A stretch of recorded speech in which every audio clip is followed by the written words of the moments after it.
Gather around, folks. I'll be reading you a famous book by my favorite author. It is called The Gashlygun Tinies by Edvard Gorey. What a strange title. What does it mean? I'm glad you asked. The Gashlygun Tinies was a children's book that teaches you the alphabet. A is for Amy, who fell down the stairs. B is for Basil, assaulted by bears. C is for... That's absolutely horrifying. Shh. Shh. How rude. Interrupting story time. I can assure you, sir, this book is not for the faint of heart. I mean, just look at the imagery. Isn't it marvelous? The illustrations are a bit dark and unsettling. Unsettling? Why, death isn't something to be afraid of, my friend. Not everything is black and white. Why so glum, chum? You're alive. Barely. I can hear the screams. I do not hear anything. It's flowing through nature. Nature? Nature of what exactly? Of mankind? You could say that. I was walking with my friends up the road in Edvard in 1893. The screams that I heard were bone-chilling. My friends were unfazed. It was though I was the only one who could hear them. When I was painted in 1893 by Edvard Munch, he was showcasing his breaking point. The scream really captures the crippling anxiety and feeling of dread through color and brushwork.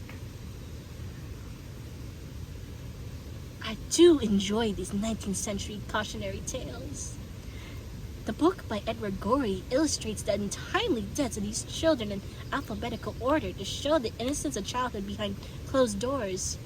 His morbid humor sparked outrage to the public, but left a good impression over the years. He was even called a myth. He was called a myth? Like he wasn't real? But the book existed. I find his literary nonsense quite amusing. And his typography? So delicate and whimsical. In fact, my way of writing is influenced by his artwork. Speaking of art, his style is sketchy, but his simplicity is what piqued my interest. From his macabre visuals to his morbid sense of humor. I can see. It's very unique indeed. I wonder if your style influenced Tim Burton or the Leica films. Oh yes, I've heard of him. Very popular amongst the younger generation. It's nice to hear that they have a knack for creepy specimens like me. I've seen so many different parodies of versions of my book that have been interpreted by these youngsters. Makers viewed the story and were inspired to make their own versions of it, bringing awareness to the anxieties of school shootings. Mad Magazine, for instance, parodied the Gashlygun Tinies, called the Gashlygun Tinies. It's the Gashlygun Tinies. Oh, my bad. Each letter of the alphabet sequence is just like in the original book. A is for Alice, the young science whiz. B is for Brian, cramming for a quiz. C is for Connor in his English class. Just like in the Gashlygun Tinies, it brings awareness to what can happen to children if we aren't more careful. Specifically, in the parody, it makes us think about school shootings and how they can happen on any regular school day. That reminds me, there are multiple versions of the Gashlygun Tinies. There are also multiple versions of the Scream, but Munch created them, about 4 of them to be exact. He couldn't seem to part ways with it, so he made multiple pieces to keep them in with his collection. I believe it was a series of paintings that were meant to stay together. Each version was more unique than the last. So we have infinite versions? How peculiar. Though, being a century apart, we have so much in common. Indeed, it may seem so, and we both have a story to tell. Both of our specimens express anxiety through storytelling, yours being about hearing the screams of the asylum and haunting you. Mine being about the anxiety of parenting. Monk was visiting his sister Laura that day at the asylum. The screams he heard from her inspired him to paint. Painting is one of the ways to express emotions. I much prefer sketching with ink. It is a bit monotone, but it gives me more creative freedom to add value to my art.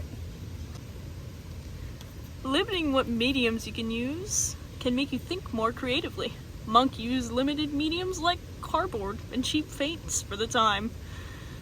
Not on purpose, I presume. Not at first. He couldn't afford the good stuff, but after a while he liked what the cheap material could make and used it for most of his paintings. I can see the appeal. It definitely has that organic texture in his artwork. Now that you mention it, I can see that his painting gave off the expression of the artist's anxiety and despair. Yeah, and with all this, people didn't like Monk's painting at first. I've seen this happen with a lot of artists. The style has to grow on you. Have you heard of Van Gogh? I'm sure you have. Van Gogh's paintings didn't have any value until after he died. Many artists' paintings are ahead of their time and don't get fully appreciated until it's too late. Sorry, I got a little blurry there. I think it is a matter of perspective. Some people are more open-minded than others and do not see the value behind their work. Of course, most critics tend to surpass the meaning. However, it takes time for people to understand. Gorey's stories and illustrations are underrated but inspired many artists and creators who are influenced by his work. I definitely see your work inspiring the newer generations. Thankfully now, viewers are more appreciative of the mysterious art that we make. And we thank you for watching. We bid you adieu, and I hope you enjoyed this video. Like and subscribe! Oh my god.